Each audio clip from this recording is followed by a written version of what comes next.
Hello students, एक बार फिर से आपका स्वागत है मुख्यमंत्री अभ्युदय योजना में। हम लोग एनडीए फिजिक्स में आज पढ़ेंगे फ्रिक्शन यानी कि घर्षण। घर्षण के बारे में आप लोग जानते हो ना जानते हो, लेकिन समझते जरूर होंगे कि घर्षण क्या है। जब भी हम किसी चीज़ को खिसकाते हैं तो खिच खिच की आवाज़ आती है। साइकिल चलाते हैं, बड़ी मेहनत होती है, ठीक है ना। अगर रोड ख़राब है तो ज़्यादा मेहनत होती है, रोड अगर बहुत अच्छी है तो ज़्यादा दिक्कत नहीं होती है। तो इस तरह की जो चीज़ें हैं वो किसके अंतर्गत आती हैं? फ्रिक्शन के अंतर्गत। तो फ्रिक्शन क्या है? फ्रिक्शन एक फोर्स है। फ्रिक्शन क्या है? एक फोर्स है। कैसा फोर्स है? कांटेक्ट फोर्स है। मतलब जब दो बॉडी कांटेक्ट में आएंगी तभी फ्रिक्शन होगा। और फ्रिक्शन करता क्या है? फ्रिक्शन अपोज करता है आपके रिलेटिव मोशन को, ठीक है। Friction is a contact force which opposes the motion. कौन सा मोशन? रिलेटिव मोशन और टेंडेंसी ऑफ रिलेटिव मोशन, ठीक है।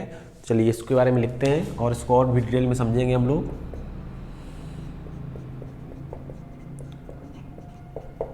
Friction is a contact force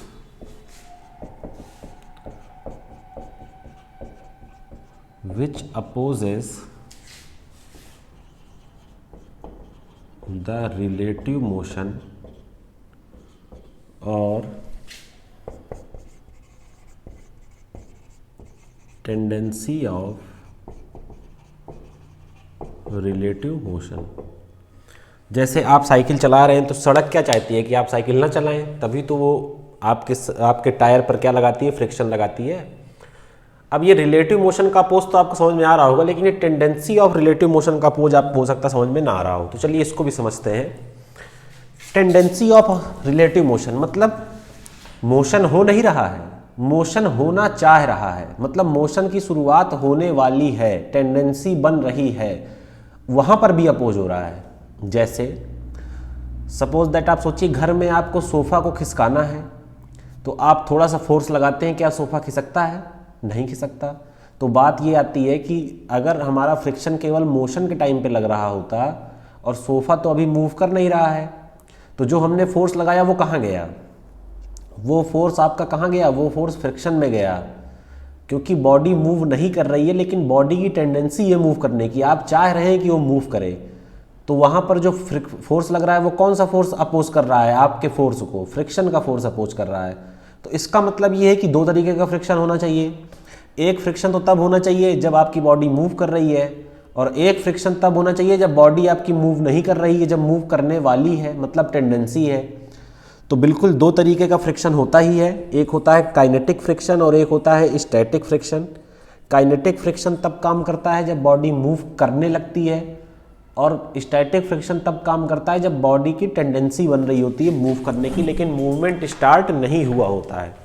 बात क्लियर है? अब देखिए, फोर्स, हमने कहा फ्रिक्शन एक फोर्स है, तो फोर्स एक वेक्टर क्वांटिटी है। तो वेक्टर क्वांटिटी के पास मैग्नीट्यूड भी होता है और डायरेक्शन भी होती है। तो फ्रिक्शन के पास भी मैग्नीट्यूड डायरेक्शन होनी चाहिए। तो बिल्कुल मैग्नीट्यूड तो आप निकालेंगे, डायरेक्शन कैसे निकालेंगे? It acts tangentially along the contact surface। Contact surface पे ये टेंजेंशियल लगता है। क्या? इसकी डायरेक्शन। जैसे एग्जांपल से समझिए, ये एक ब्लॉक बी है और इसके ऊपर एक ब्लॉक ए रखा हुआ है। ए पर आपने एफ फोर्स लगाया, तो ए कहाँ जाएगा? आगे। बी क्या चाहेगा कि ए आगे ना जाए? भाई ये ए और बी के बीच में क्या हो रहा है? ये सरफेस है ना, तो यानी कि ये इस पर एक फ्रिक्शन का फोर्स लगाएगा इस तरफ। क्या बोलेंगे? Friction on A due to B, ठीक है ना। जब ये इस पर फ्रिक्शन लगाएगा तो ये भी इस पर फ्रिक्शन लगाएगा। Friction on B due to A by Newton's third law, every action hand equal and opposite reaction, ठीक है ना। ये कहाँ? ये चाहेगा इसको पीछे आए। बात समझ रहे हैं ना? जब ये पीछे आने लगेगा तो ये चाहेगा कि ये आगे जाए, तो ये इस पर फ्रिक्शन कहाँ लगाएगा? आगे की तरफ। या तो इस तरह समझ लीजिए, इस तरह समझ लीजिए कि पेयर में है। बात क्लियर है ना? तो कहाँ लग रहा है? देखिए, कॉन्टैक्ट सरफेस के टेंजेंशियल, कॉन्टैक्ट सरफेस के टेंजेंशियल। बात क्लियर है? चलिए अब आते हैं टाइप्स ऑफ फ्रिक्शन पे। किस पे? Types of friction.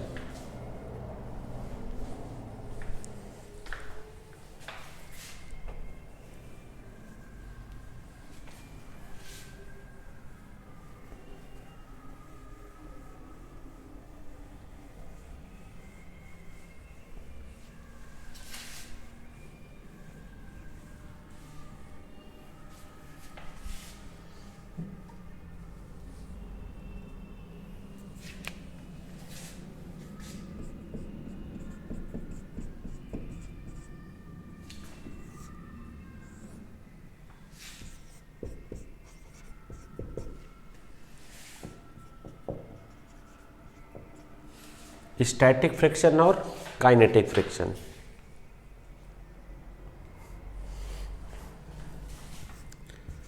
ये कब काम करेगा? When tendency of relative motion.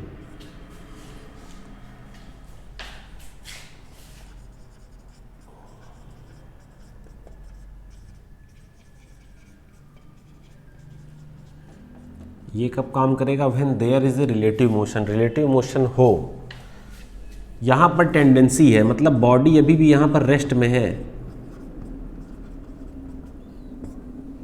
और यहां पर बॉडी किसमें है? मोशन में।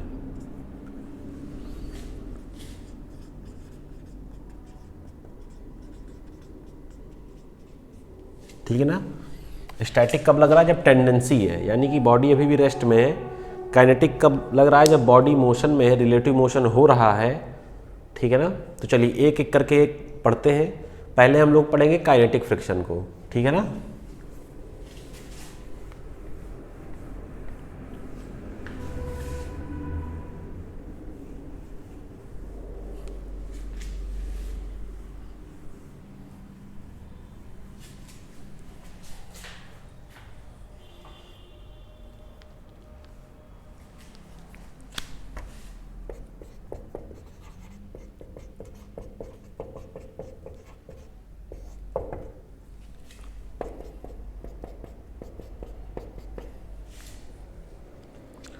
चलिए काइनेटिक फ्रिक्शन क्या है, देखिए।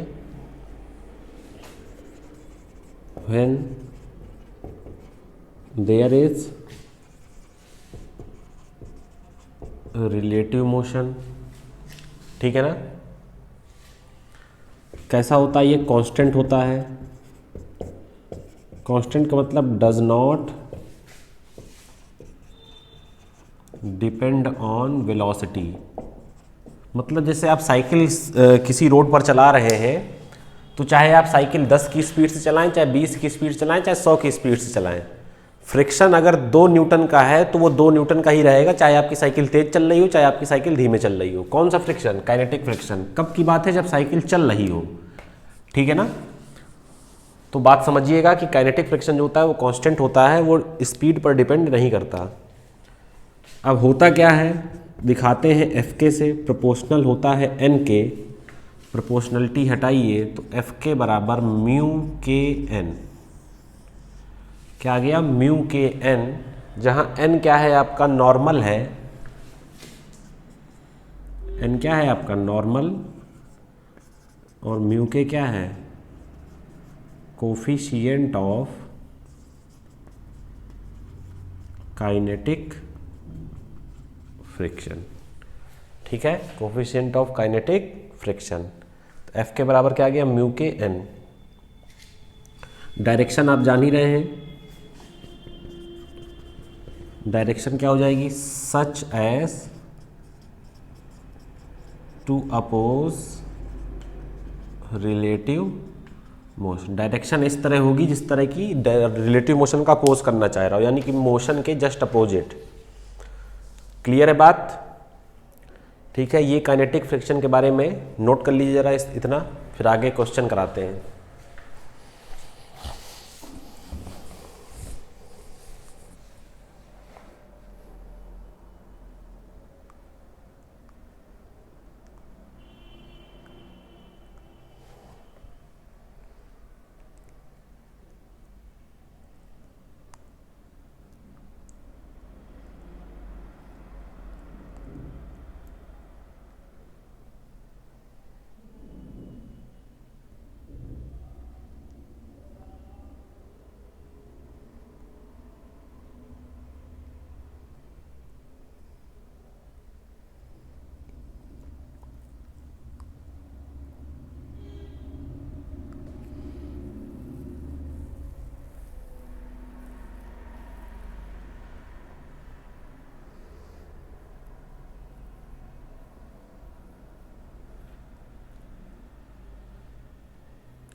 चलिए एक क्वेश्चन करते हैं।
ये आपको क्वेश्चन दिया हुआ है, एक 4 kg का मास है जिस पर 10 न्यूटन का फोर्स लग रहा है।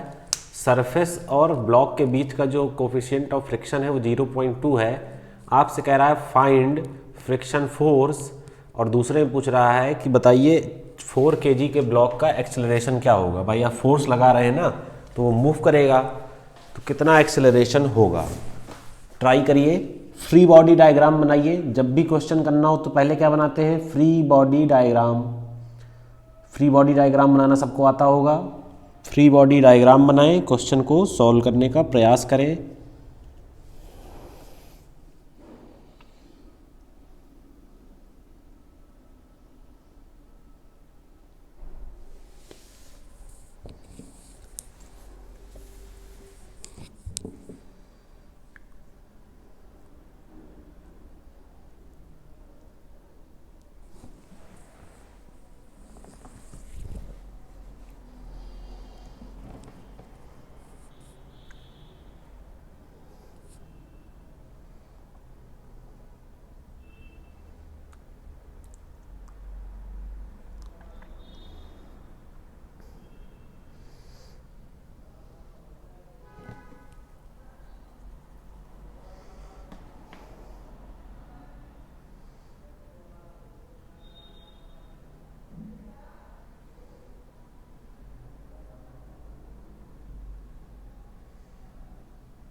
चलिए क्वेश्चन शुरू करते हैं। आप लोग जानते हैं, चलिए पहले फ्री बॉडी डायग्राम बनाइए। ये आपका क्या है, 4 kg, नीचे इस पर क्या लगेगा, mg यानी कि 4g, और ऊपर क्या लगता है, नॉर्मल। तो n बराबर कितना आया, 4g, तो 4 × 10 कितना आ गया, 40 न्यूटन। चलिए तो अब आपको क्या निकालना है, एफ के, तो होता है म्यू के एन, पहला सॉल्व कर रहे हैं। तो एफ के बराबर म्यू के कितना है, 0.2, और ये कितना है 40, तो कितना आ जाएगा 8 न्यूटन। 8 न्यूटन। अब देखिए क्या हो रहा है, ये आपका 4 kg है, इस पर इधर लग रहा है 10 न्यूटन। अब फ्रिक्शन देखिए करता क्या है, फ्रिक्शन की डायरेक्शन है मोशन, रिलेटिव मोशन का अपोज करना। तो ये 10 न्यूटन चाह रहा है कि इधर जाए, तो फ्रिक्शन क्या चाहेगा कि ये इधर जाए, तो यानी कि फ्रिक्शन लगा इस पर, इस तरफ पीछे तरफ कितना 8 न्यूटन। आपसे पूछ रहा है एक्सेलरेशन बताइए, तो दूसरा पार्ट क्या हो जाएगा, देखिए एक्सेलरेशन क्या होता है, एफ नेट बराबर एम ए। एफ नेट कितना हो जाएगा, 10 इधर है 8 इधर है, तो 10 माइनस 8, एम कितना है 4 ए, तो ए बराबर 2/4, तो ए बराबर कितना आ गया 0.5 मीटर पर सेकेंड स्क्वायर। ये क्या है, एक्सेलरेशन है। ठीक है ना, नोट करिए क्वेश्चन को। फ्रिक्शन की डायरेक्शन निकालनी आनी चाहिए आपको हमेशा।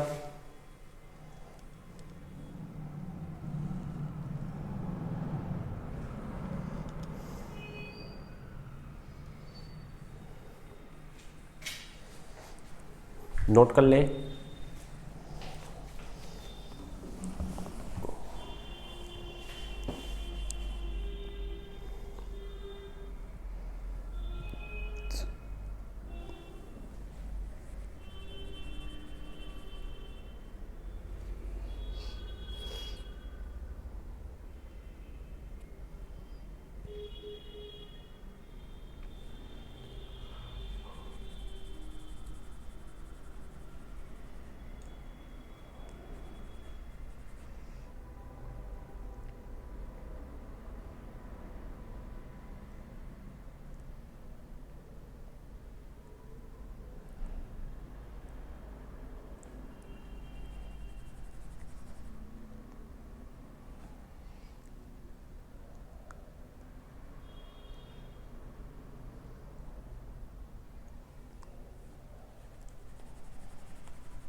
चलिए अगला क्वेश्चन करते हैं।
इस बार देखिए क्वेश्चन में थोड़ा सा चेंज किया है।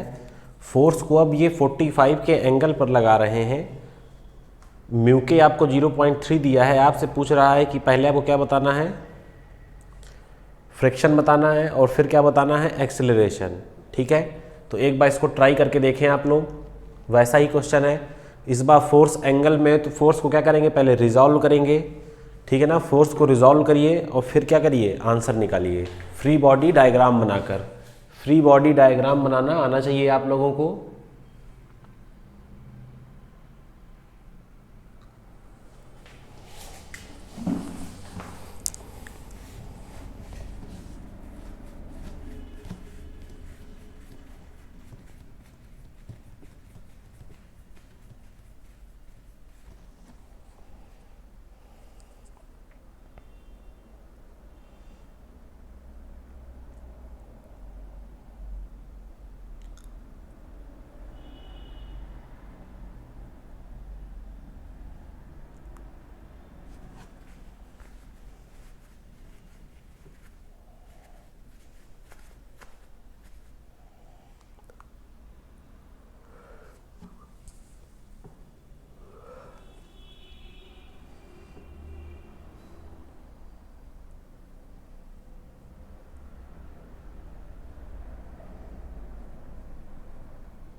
चलिए तो फ्री बॉडी डायग्राम बनाया जाए। देखिए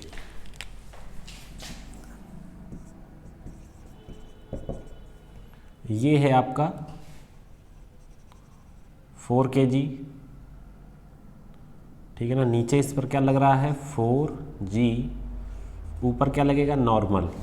और देखिए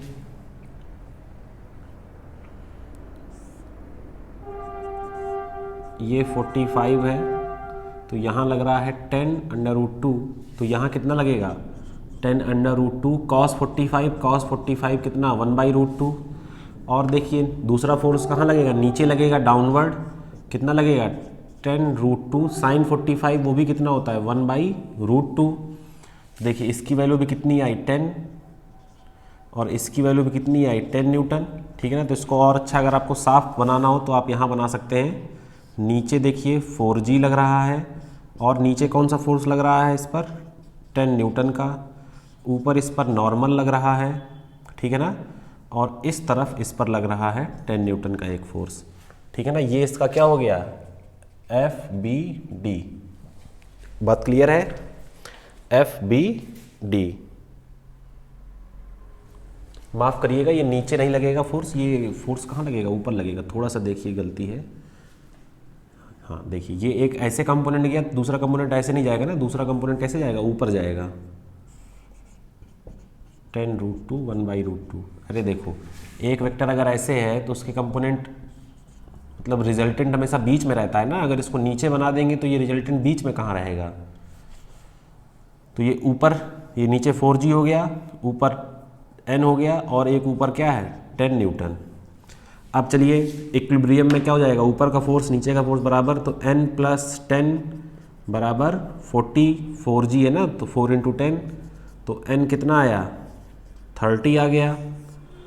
अब देखिए एफ के आप जानते हैं क्या होता है म्यू के n, म्यू के है 0.3, ये है 30, कितना आ गया 9 न्यूटन एफ के।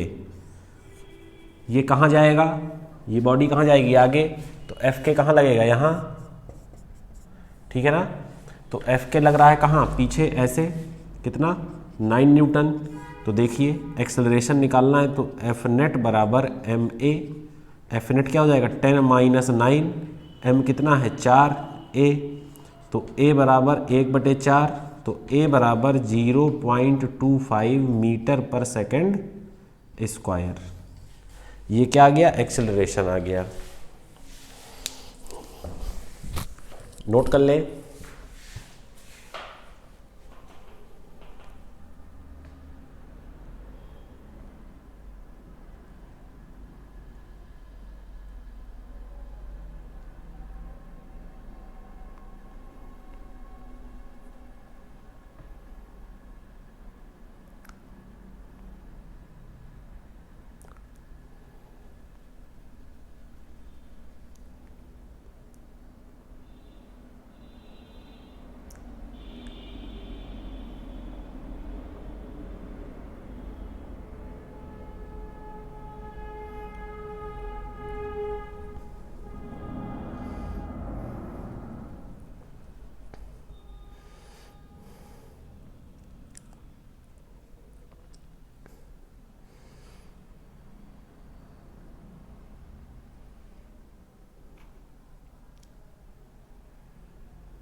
चलिए तो आगे बढ़ते हैं अब।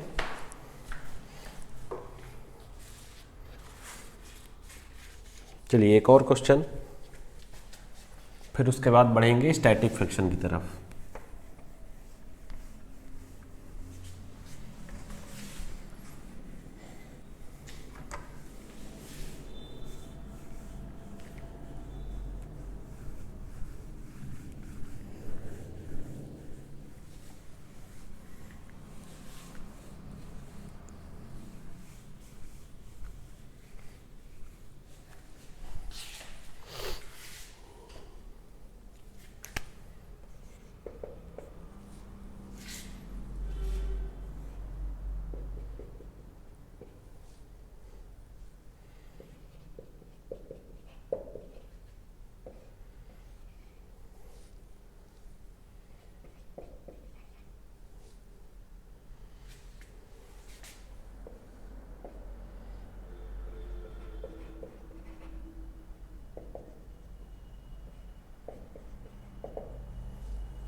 थोड़ा सा बस चेंज है क्वेश्चन में, फोर्स की डायरेक्शन चेंज की है, एंगल 45 है, म्यू के वही है, पूछ भी आपसे वही रहा है, एफ के बताइए,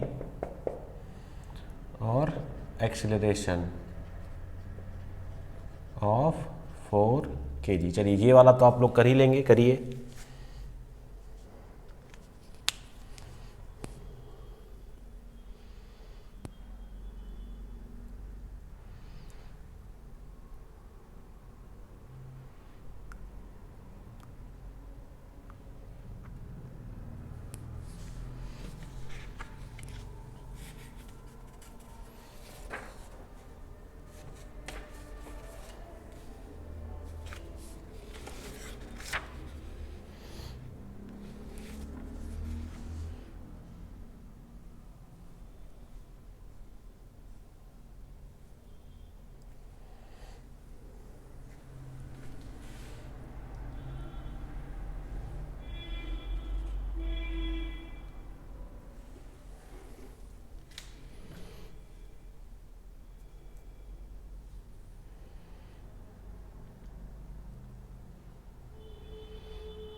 चलिए तो शुरू करें। देखिए मैं इसको फिर से इधर बना रहा हूँ। आप लोगों को मैंने पढ़ाया था पैरेलल शिफ्टिंग ऑफ वेक्टर्स। इस फोर्स को मैं बना रहा हूँ ऐसे, इसको मैं ले आया यहाँ 20√2। ये एंगल कितना हो जाएगा 45, ठीक है ना। तो इसका इधर कंपोनेंट क्या जाएगा 20√2, फिर cos 45 तो 1/√2, और अब नीचे क्या जाएगा 20√2 cos 45 1/√2। इससे ये कैंसिल, इससे ये कैंसिल, ये कितना आया 20 और ये भी कितना आया 20, ठीक है। नीचे की तरफ क्या लगेगा 4g, ऊपर की तरफ क्या लगेगा n। तो इस बार चलिए बराबर करिए। तो देखिए ऊपर n है, नीचे क्या है 4g प्लस कितना है 20, तो 40 + 20, n इस बार कितना आ गया 60, एफ के म्यू के n 0.360, ये हो गया 18 न्यूटन। एफ के कहाँ लगेगा, पीछे लगेगा। आगे कितना लग रहा है 20, पीछे कितना लग रहा है 18, तो एफ नेट बराबर क्या लिखेंगे एम ए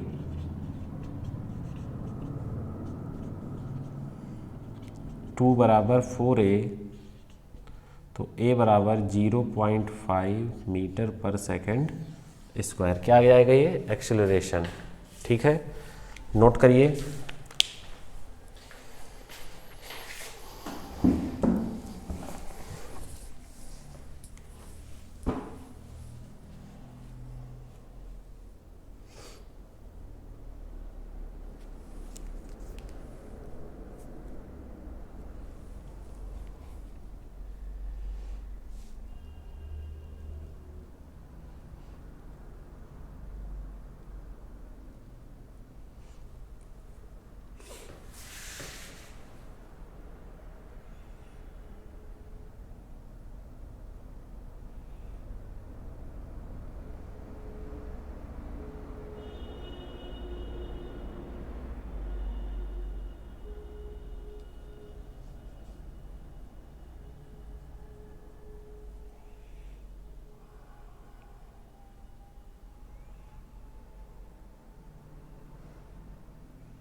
चलिए शुरू करते हैं अब हम लोग स्टैटिक फ्रिक्शन। अभी तक हम लोगों ने क्या पढ़ा, काइनेटिक फ्रिक्शन। अब हम लोग पढ़ेंगे स्टैटिक फ्रिक्शन। काइनेटिक फ्रिक्शन में क्या पढ़ रहे थे कि जब बॉडी देखिए बार बार यहाँ पर मूव कर रही है, एक तरफ 20 न्यूटन का है, पीछे 18 न्यूटन का है, तो यानी कि 2 न्यूटन के फोर्स से बॉडी क्या करेगी, आगे बढ़ेगी। अब हम लोग देखेंगे स्टैटिक फ्रिक्शन, फिर कुछ उसके क्वेश्चन, और फिर जब हम लोग इम्पॉर्टेंट क्वेश्चंस में आएंगे तब स्टैटिक और काइनेटिक फ्रिक्शन मिक्स हो जाएगा।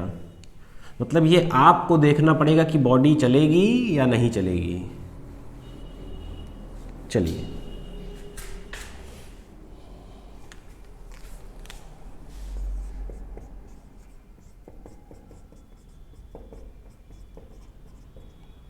स्टैटिक फ्रिक्शन कब होता है,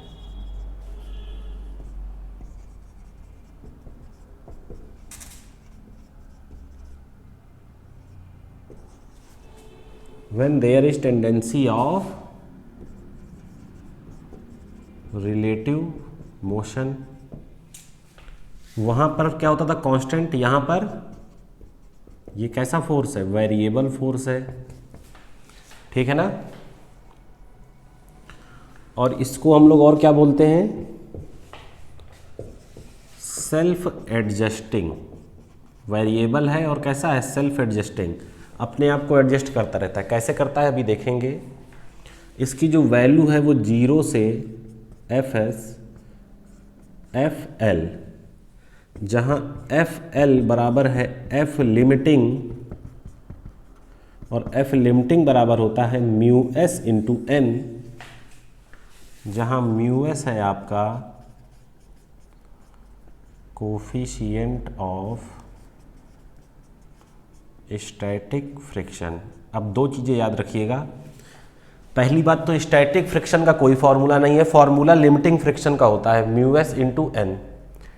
स्टैटिक फ्रिक्शन होता है वेरिएबल, सेल्फ एडजस्टिंग, अपने आप को ये खुद चेंज करता रहता है। वैल्यू क्या रखता है ये अभी हम लोग देखेंगे, लेकिन इसकी कोई फिक्स वैल्यू नहीं है, ठीक है ना।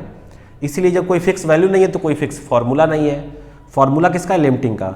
इसकी देखिए आप मैक्सिमम वैल्यू क्या हो सकती है, एफ एल, यानी कि एफ लिमिटिंग, और मिनिमम वैल्यू 0। तो 0 से ये एफ लिमिटिंग तक क्या करेगा, काम करेगा, ठीक है ना। कैसे करेगा अभी चलिए देखेंगे। बात क्लियर है ना। एफ लिमिटिंग क्या है, maximum value of static friction. अगर आपने इससे, भाई फ्रिक्शन आपके मोशन का अपोज कर रहा है, ठीक है ना। जैसे मान लीजिए कि आप किसी सोफे को अपनी तरफ खींचना चाहते हैं, तो थोड़ी सी फोर्स लगाते हैं तो नहीं खींचता है, क्या लग रहा है, स्टैटिक फ्रिक्शन। थोड़ा और लगाया, कुछ समय के बाद आप इतना फोर्स लगा देते हैं कि वो सोफा क्या होने लगता है, आपकी तरफ आने लगता है। यानी कि आपने किसको क्रॉस किया, आपने स्टैटिक फ्रिक्शन की मैक्सिमम वैल्यू को क्रॉस किया। एफ लिमिटिंग को आपने क्या कर दिया, क्रॉस कर दिया। तो जैसे ही आप एफ लिमिटिंग को क्रॉस करेंगे तो सोफा क्या होने लगेगा, आपकी तरफ खिसकने लगेगा, ठीक है ना। तो नोट कर लीजिए इसे और क्वेश्चन की तरफ बढ़ते हैं।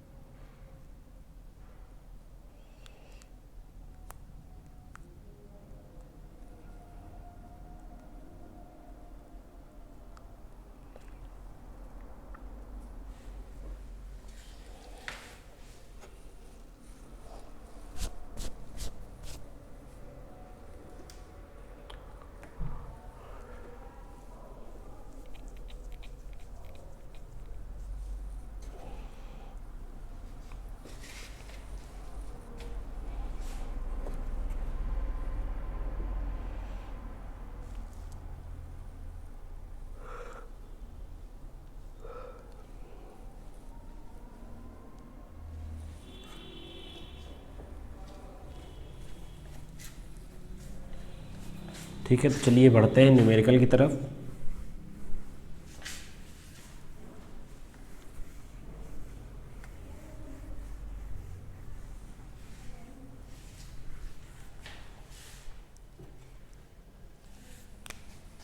चलिए फिर से एग्जांपल लेते हैं।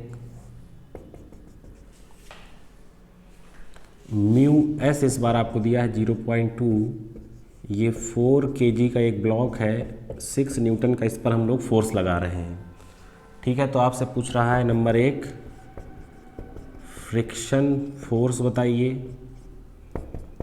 नंबर 2 एक्सेलरेशन ऑफ 4 kg बताइए। चलिए ट्राई करिए इस क्वेश्चन को, थोड़ा दिमाग लगा के ट्राई करेंगे।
कर पाए आप लोग क्वेश्चन?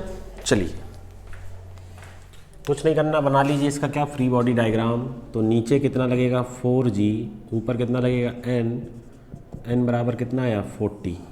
ठीक है, तो आप क्या निकालेंगे यहाँ पर f लिमिटिंग कितना आएगा mu s into n 0.28 Newton. क्या है ये एफ लिमिटिंग की वैल्यू। आप जब भी फॉर्मूले से निकालते हैं तो क्या निकालते हैं, एफ लिमिटिंग निकालते हैं। कहाँ लगेगा ये, इस तरफ लगेगा। क्या करता है, अपोज करता है ना रिलेटिव मोशन का। कितना है 8 न्यूटन। तो बताइए क्या आपका आंसर 8 न्यूटन आ रहा है? अगर आ रहा है तो बिल्कुल गलत आ रहा है। सोचने वाली बात ये है कि इधर लग रहा है फोर्स 6 न्यूटन का और इधर लग रहा है फोर्स 8 न्यूटन का, तो इस हिसाब से तो इस बॉक्स को इधर मूव करना चाहिए।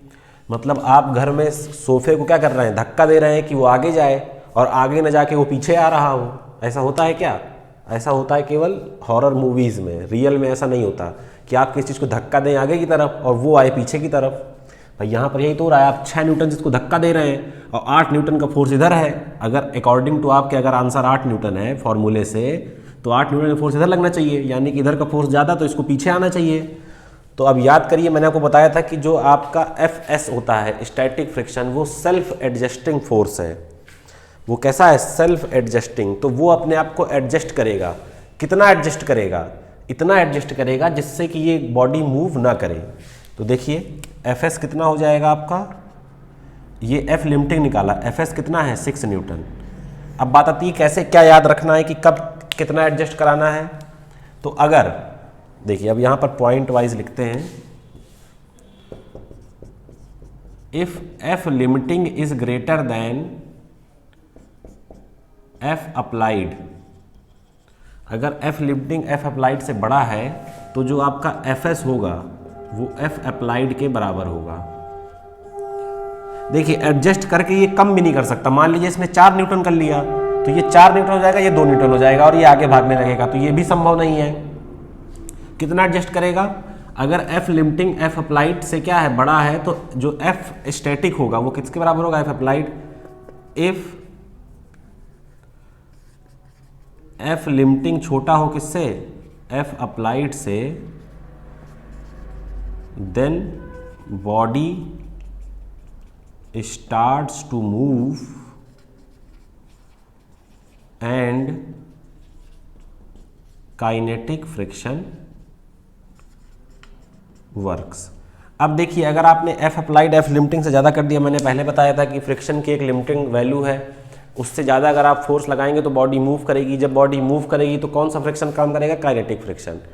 अगर F लिमिटिंग ज़्यादा है तो जो आपका फ्रिक्शन फोर्स है स्टैटिक, वो अपने आप को एडजस्ट करेगा कहाँ तक? जितना F अप्लाइड है। तो यहाँ पर आपसे पूछे अगर कोई आंसर कितना है तो 6 न्यूटन। बॉडी यानी कि अब किस में है? रेस्ट में है, क्योंकि ये 6 है ये भी 6 है, तो एक्सेलरेशन कितना हो जाएगा?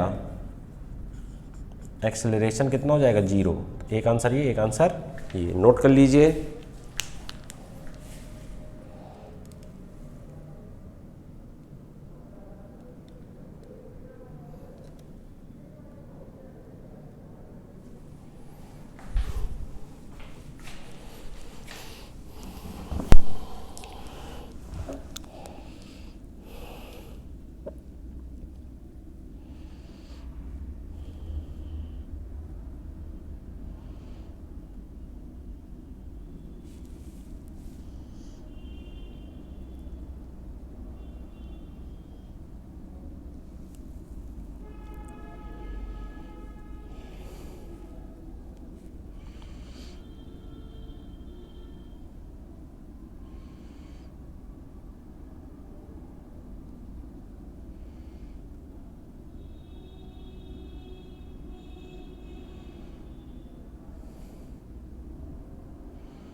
चलिए आगे बढ़ते हैं और क्वेश्चंस करते हैं। तो याद आपको रखना है कि पहले सबसे पहले आप निकालेंगे एफ लिमिटिंग, फिर देखेंगे एफ लिमिटिंग कहीं एफ अप्लाइड से बड़ा तो नहीं है। अगर बड़ा है तो बॉडी मूव नहीं करेगी और फ्रिक्शन का फोर्स, कौन सा फ्रिक्शन? स्टैटिक फ्रिक्शन अपने आप को एडजस्ट कर लेगा, किसके बराबर कर लेगा? एफ अप्लाइड के। बात क्लियर है?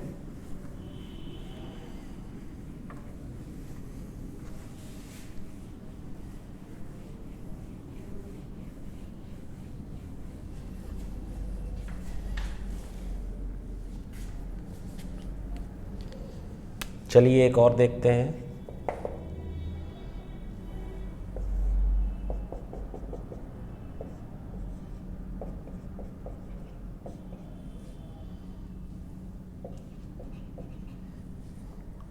इस बार आपको कंफ्यूज करने के लिए उसने म्यू एस भी दे दिया 0.6 और म्यू के दे दिया 0.4, कंफ्यूज करने के लिए कि अब जानिए कौन सा फ्रिक्शन काम करेगा।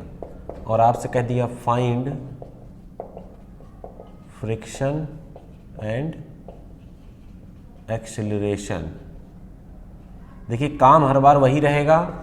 सबसे पहले आपको निकालना है एफ लिमिटिंग। ये चेक करिए कि बॉडी मूव करेगी या नहीं करेगी। अगर नहीं करेगी तो काम ही खत्म हो जाएगा। तो चलिए निकालिए। क्या बनाएंगे इसका? Free body diagram. नीचे 4g, ऊपर n, तो n बराबर 40 हो जाएगा। और F limiting mu S into N, mu S कितना है 0.6, n कितना है आपका 40, ये आ गया 24 न्यूटन।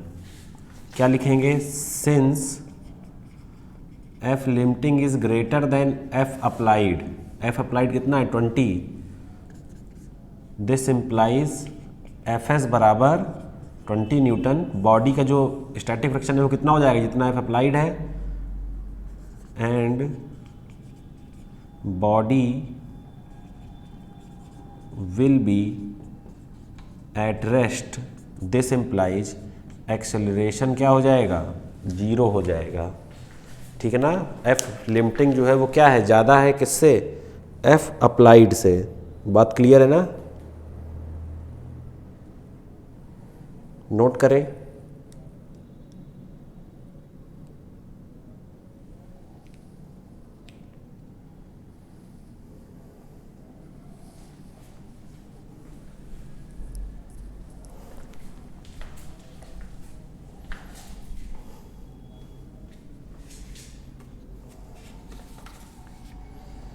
ठीक है, नोट कर लीजिए इसे। एक क्वेश्चन करते हैं अब और।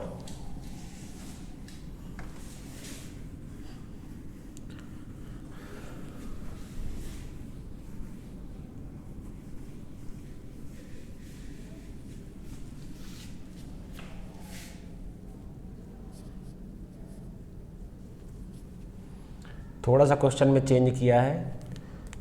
ये ब्लॉक 4 kg की जगह अब 2 kg का हो गया, बाकी क्वेश्चन सेम है। और इस क्वेश्चन को आप लोग को करना है, बताना है कि फ्रिक्शन और एक्सेलरेशन कितना होगा। चलिए ट्राई करिए। सबसे पहला काम एफ लिमिटिंग निकालना। एफ लिमिटिंग से ये पता चलता है कि बॉडी मूव करेगी या नहीं करेगी। अगर बॉडी मूव नहीं करेगी तो जो अप्लाइड फोर्स है वही फ्रिक्शन हो जाएगा।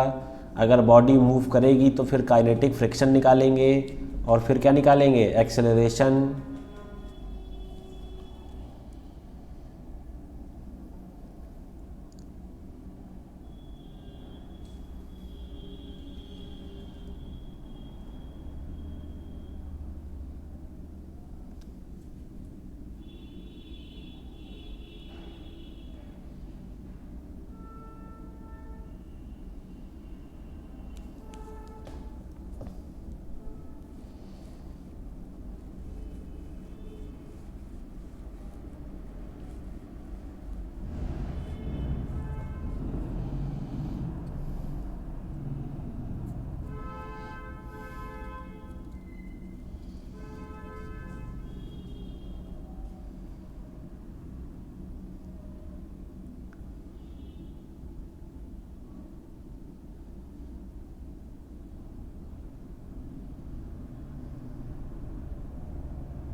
चलिए शुरू करें। काम वही है, फ्री बॉडी डायग्राम। नीचे कितना गया 2g, ऊपर कितना गया n, तो n बराबर 2g यानी कि 20। F limiting mu S n, mu S है 0.6, ये है 20, कितना आ गया 12 न्यूटन।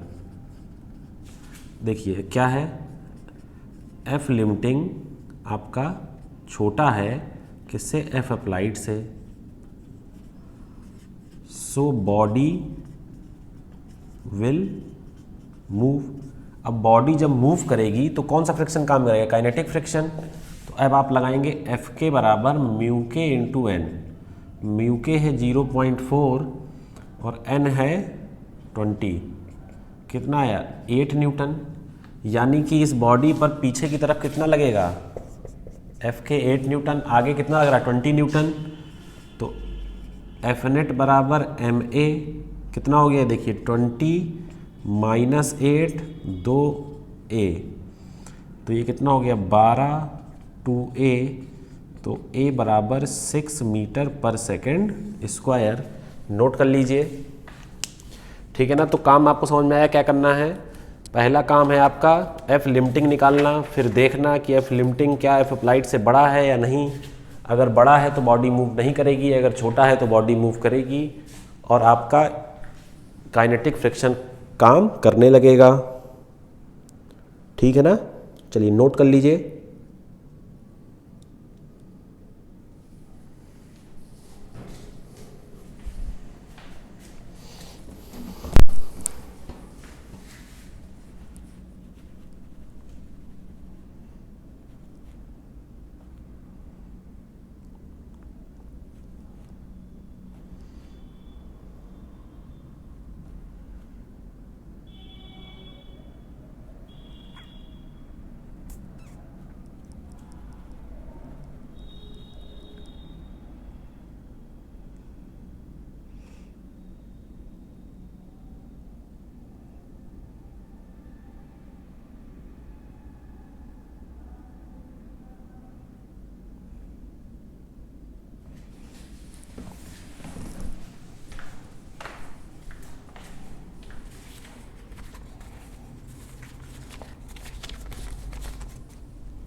तो ठीक है स्टूडेंट्स, आज के वीडियो लेक्चर में इतना ही। हम लोग मिलेंगे अब नेक्स्ट वीडियो लेक्चर में, पढ़ेंगे इसके आगे।